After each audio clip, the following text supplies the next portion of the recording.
Wyoming Territory, March 1874. The wind howled like a wounded animal across the high plains, and Odessa Mae Marten could barely see the tip of her own fingers.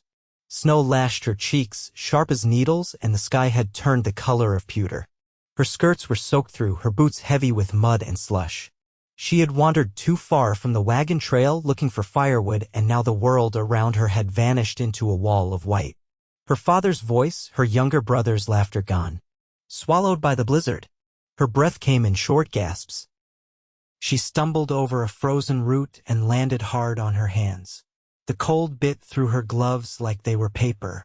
She tried to stand again, but the wind shoved her sideways. She dropped to her knees, shivering, the panic rising in her throat. Then hoofbeats. She froze. Her heart kicked up in her chest. Through the thick curtain of falling snow, a figure on horseback emerged. A man wearing a wide-brimmed hat and a heavy duster. His horse moving steady and sure through the storm.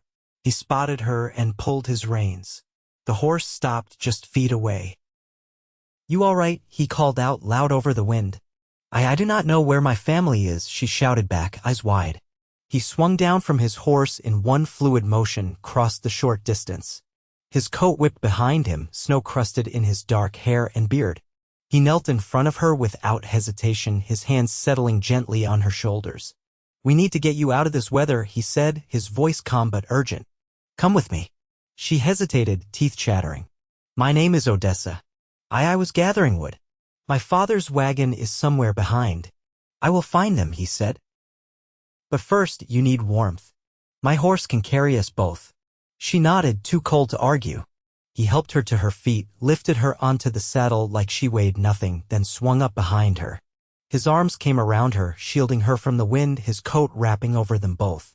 The heat of his chest pressed against her back. She leaned into it without thinking. "I am Thatcher Calloway," he said near her ear as the horse began to move. "You are safe now, Odessa." They rode through the storm for what felt like hours. Odessa's body trembled against his, but she could feel the slow warmth returning to her limbs. Thatcher guided the horse with an easy hand, eyes scanning the white horizon. Eventually, a low ridge broke the wind. Nestled behind it, half covered in snow, stood a canvas tent, sturdy against the storm. A small fire inside flickered through the opening. He had set up camp. He was prepared, Odessa realized. Thatcher slid down first, then helped her down, his hands firm and sure. He guided her into the tent, pulling the flap tight behind them. Inside, the warmth hit her like a wave. He knelt by the fire, fed it 2 more pieces of wood, then turned to her. "Sit close. You need to dry off." She lowered herself onto the thick blanket near the fire, her fingers outstretched. Thatcher pulled off his gloves and coat, then offered her a wool blanket. She wrapped it around herself, eyes wide, still trying to take in everything. "You live out here?" she asked softly, her voice raspy. "No, just passing through. I was headed toward Fort Laramie. Been riding cattle up from Texas." He poured water into a tin cup and handed it to her. She sipped, her hands shaking. "I have never been this scared before," she admitted. "I thought I was going to die out there." "You did not," he said, his eyes steady on hers. "You held on. That counts for something." For a long moment, they sat in silence, the fire crackling between them. Odessa looked at him, his jaw was lined with stubble, his eyes dark and watchful. He had the look of someone who had seen hard years but had not let them harden him all the way through. "Your family," he said after a minute. "We will go looking at first light. I will not leave you until you are safe with them." "I believe you," she said. Later, after they had eaten, she lay curled under the blankets, the fire warming her face. Thatcher sat nearby, sharpening a small knife, quiet and focused. She watched him, her heart slowing from its earlier panic. "I could hear your voice through the storm," she murmured. It was the first thing that made sense. "Like hope." Thatcher looked up. His eyes softened just a little. "Then I am glad I was there," he said. The wind screamed outside, but inside the tent, it was still, safe. Odessa closed her eyes, and for the first time in hours her body relaxed. She never would have expected it, not in the middle of a storm like that, but she felt something shift. Something real and quiet and strong. and it had started with a stranger's arms around her, shielding her from the wind. By morning, the wind had dropped to a dull whisper. The sky hung low and pale, clouded still but no longer spitting snow. Thatcher stepped outside the tent while Odessa finished lacing her boots, the leather still damp but pliable again. She could hear him speaking low to the horse, checking the cinch, brushing off the saddle with methodical care. She folded the blanket, smoothing its edges with slow fingers. Her skin still carried the ache of cold, but her hands no longer shook. When she stepped out into the light, she paused. The world looked different, quieter, struck clean. "You ride?" Thatcher asked, not looking up from the saddle strap. "Well enough," she said, brushing hair from her face. "But never double. We'll go careful." He helped her up and mounted behind her, guiding them westward, following the faintest hint of wagon ruts half buried in snow. The trail bent around a cluster of cottonwoods, their branches rimmed with frost. Odessa leaned slightly to look ahead. "You always ride alone?" "Most times." "What made you stop for me?" He didn't answer right away.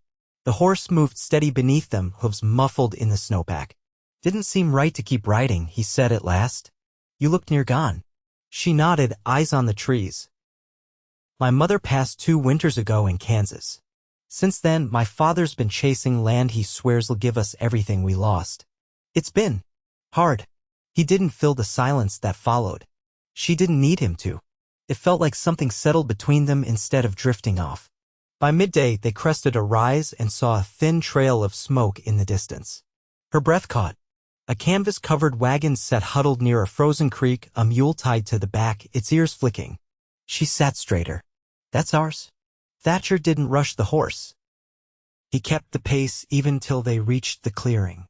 A boy no older than 10 ran out from behind the wagon. His cheeks flushed red.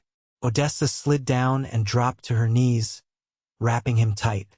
"I told you I'd find her," Thatcher said as an older man stepped around the wagon's edge, rifle slung over one shoulder. The man's face was drawn, eyes wary till he saw Odessa safe.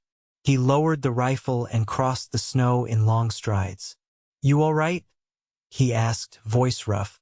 "Yes, Papa," she said. "This is Thatcher Calloway. He found me when the storm came."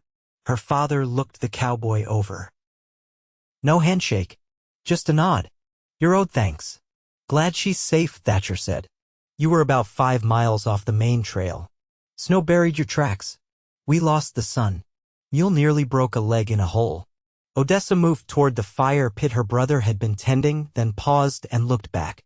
"You'll stay for supper?" she asked. Thatcher adjusted the saddlebag on his horse. "Thought I might ride on before dark." Her hand tightened on the edge of her shawl. "Please."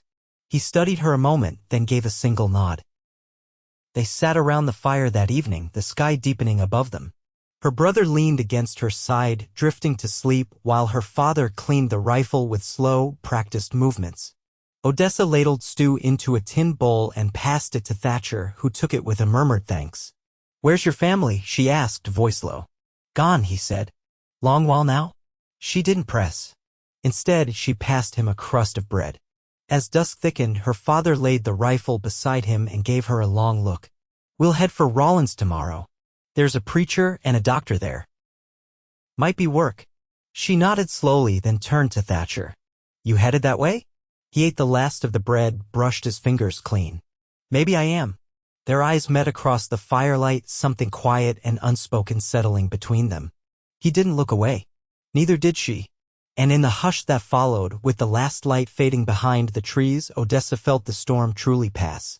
Not just the snow, but the ache that had lived in her chest for longer than she liked to admit. She didn't know what would come next. But for the first time since Kansas, she wanted to find out. The sun sat low behind the Absarica Range when the wagon rolled into Rawlins. The air was dry and thin, and dust clung to Odessa's sleeves as she walked beside the mule, her boots pressing into the hard, packed earth. Her brother slept curled beneath the canvas, and her father rode ahead on Thatcher's horse, the only saddle between them borrowed for the journey's last stretch. Odessa glanced sideways. Thatcher walked beside her, coat slung over his shoulder, his hat tipped low. He'd said little since the smoke of town first appeared on the horizon. She watched the way his jaw worked when he thought too long, the way he kept one hand near the horse's bridle though her father now guided it. "You ever stayed in one place long?" she asked quietly. "Once," he said after a pause. "North of San Saba. Didn't hold." "What happened?" "Flood took the cattle. Then the banker came." She didn't ask more. They reached the edge of town where the rutted trail gave way to a single wide street with storefronts pressed shoulder to shoulder. A blacksmith's forge clanged somewhere near the end of the row, and a woman in a green bonnet swept the steps outside the mercantile, her broom cutting arcs through scattered hay. Her father stopped in front of a squat building with a crooked sign reading boarding and meals 2 bits. He climbed down, then turned to Thatcher. "You'll need a room?" he asked. Thatcher nodded once, eyes scanning the street. "There's 2 beds in mine," Odessa offered, her voice steady. "You've earned more than cold ground." Her father studied her a beat too long but said nothing. He turned toward the door, boots loud against the porch planks. Inside, the walls smelled of lye soap and boiled beans. Odessa settled her brother into the bed nearest the window while Thatcher set down his saddlebag at the foot of the other. A woman with a linen apron brought up a tin bowl of stew and a small loaf of bread, placing them on the nightstand without a word. She left the door slightly ajar. Thatcher sat on the edge of the bed, hands braced on his knees. Odessa leaned against the wall near the window, watching the light fade behind the rooftops. "You plan to keep riding?" she asked. "Wasn't sure till now." "And now?" He looked at her, long and even. "Depends." "On what?" "If there's something worth staying for." She didn't answer right away. Her fingers moved along the windowsill, tracing the grain. "There's a school here," she said at last. "They need someone to help with the little ones. I can read, and Papa says that's enough." He nodded once. "You'd stay then?" "If it feels right." He reached down, pulled a folded scrap of paper from his coat pocket. He held it out to her. "A man in Laramie offered me a job running fence line for the spring. He said I had till the thought to decide." She turned the paper over in her hands. The writing was cramped and faded. "That's 2 days' ride." "Close enough," he said. Odessa looked up at him. "You'd come back, if there's reason." She crossed the room slowly, stopping just in front of him. The light inside the room had gone soft. Her voice was quiet when she spoke. "I don't want to wonder where you are." He stood, his eyes never leaving hers. "Then don't. Promise me you'll come back," she said. "Not just passing through." "I never meant to pass through," he said. "Not once I found you in that storm." She took his hand then, warm and calloused, and pressed it to her chest. Thatcher didn't speak again, just bent his head and let his forehead rest against hers. The room smelled of wood smoke and dust and quiet hope. Outside, the wind had gone still. Odessa leaned into him, the weight of the past week falling away. There were things to be done, work to find, rooms to settle, but none of that mattered just yet. He was there. She was warm. And for the first time since Kansas, she didn't feel like she was waiting for something to go wrong. She felt like she had arrived. The frost hadn't yet lifted from the porch railings when Odessa stepped outside, drawing her shawl tighter across her shoulders. The street was quiet, save for the clatter of a wagon while turning slow at the far end, and the faint creak of a sign swinging above the stable. Her boots found the gaps between the boards as she walked, careful not to wake the boy still asleep inside. Thatcher stood near the pump, sleeves rolled, shoulders damp with well water. He looked up at her approach, wiping his hands on his trousers. "We're heading to the church this morning," she said. "They're needing help with the spring planting behind it. My father's gone ahead." "You going too?" I offered. "Seemed right." He nodded once. She stepped closer, her eyes catching on the thin cut along his left forearm. "That from the storm?" "Barbed wire. 2 days back. Mule spooked at a creek bank." "You need it cleaned?" "Already done. Just slow healing in the cold." They stood in silence for a moment, the kind that didn't press or pull. Then he looked at her, steady. "You've got strong hands." She blinked, surprised. I watched them yesterday when you hauled that sack of grain off the wagon. You didn't wait for help. Didn't see a reason to. I did. She lowered her eyes, a flush rising. I'm not used to being noticed. I notice plenty. Her fingers tightened around the edge of her shawl. I don't know what to do with that. You don't have to do anything. I want to. He stepped back, only just. Come walk with me. There's something I should show you. They crossed the road between fresh ruts and scattered straw. Past the smithy and behind the line of buildings, the land spread wide fallow earth, broken fence posts, and a shallow rise where prairie dogs darted between mounds. Thatcher led her to a narrow slope above the creek where a cottonwood tree leaned toward the water and the grass had begun to green at the roots. I stayed here last summer, he said, before the cattle drive. Camped under that tree. She looked out across the land. Does it feel different now? I didn't think I'd ever set foot here again. Place didn't mean anything then. And now? He didn't answer right away. A bird called once overhead and the creek ran slow below them. He finally spoke, voice low. I'd come back for you. Odessa turned toward him. Even if you never found work? I've had worse stretches. You'd tie yourself to this place? I'd tie myself to you. The words landed soft, but they held. She didn't step back. She didn't look away. I'd need someone who stays through the hard seasons, she said. I've ridden through snow that cracked bone. I'm not afraid of hard. I lost faith in promises a long time ago. Then let it be action, not words. She reached for his hand. His palm was warm, calloused, real. I've never had someone mean it, she said. Then you've never had me. Her breath hitched, but her grip didn't falter. My father won't give his blessing easy. He won't have to. He'll see it. She nodded once, sharp and sure. Then let's plant roots. Thatcher leaned forward, brushing his lips against her forehead, brief and reverent.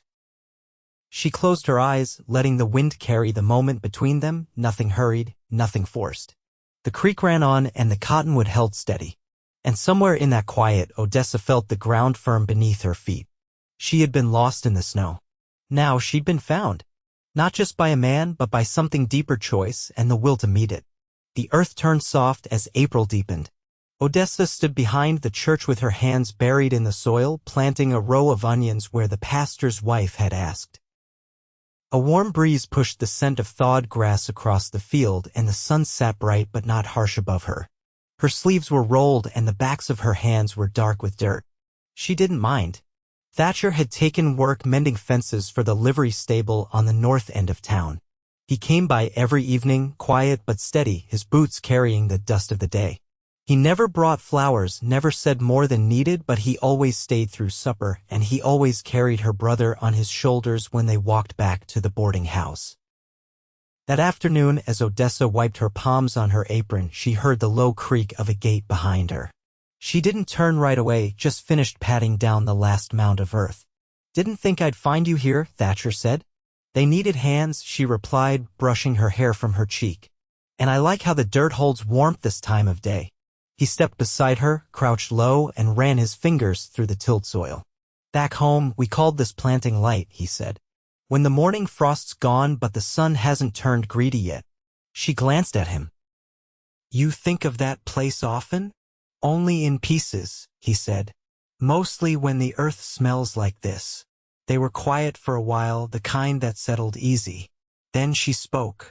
My father's selling the wagon, she said. He took a room at the carpenter's house.